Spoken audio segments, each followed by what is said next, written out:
Back to my YouTube channel. আজি আপোনালোকে নিশ্চয় গম পাব আমি এতিয়া গৈ আছোঁ পথাৰত মানে নিশ্চয় গম পাব মানে ইমান পানী হৈছে পুৰা পথাৰত গৈ পিনে আমি মাছ মাৰিম। এতিয়া আপোনালোক মই দৃশ্যকেইটা দেখাব খুজিম, নিশ্চয় চাব। এতিয়া বলক পথাৰ ফালে।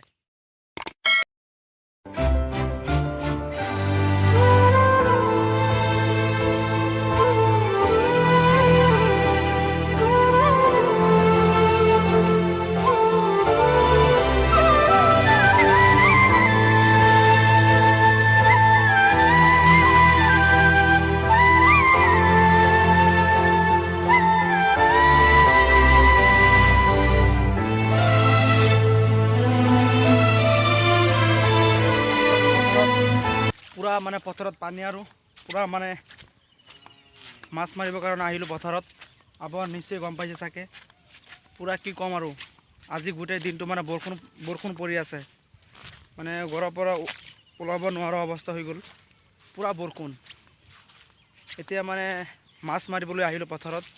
আপোনালোকে নিশ্চয় চাব। যি ভিডিঅ'খন ভাল লাগে এটা ছাবস্ক্ৰাইব কৰি দিব আৰু লাইক কৰি দিব, যাতে আমাৰ এইবিলাক পাৰ্চনেল ব্লগ হয়। আপোনালোকে নিশ্চয় চাব। আশা কৰিলোঁ সকলোৱে ভালে আছে। নিশ্চয় মোৰ মূল ভিডিঅ'খিনি আপোনালোকে জানে। পথাৰলৈ মানে আহিলে মানে পানী খাবলৈ মানে মন যায়। মানে কি কম আৰু কথা আপোনালোকক মই নিশ্চয় মানে পথাৰটো এনেকুৱা মানে পানী হৈছে পুৰা মানে একদম যেনেকুৱা আমাৰ অসমত বেছি পানী ক'ত হয়? মাজুলী হয়নে নাই? মাজুলীত বেছি পানী হয়। মানে আমাৰ অসমত এনেকুৱা অৱস্থা হৈছে পুৰা পানী।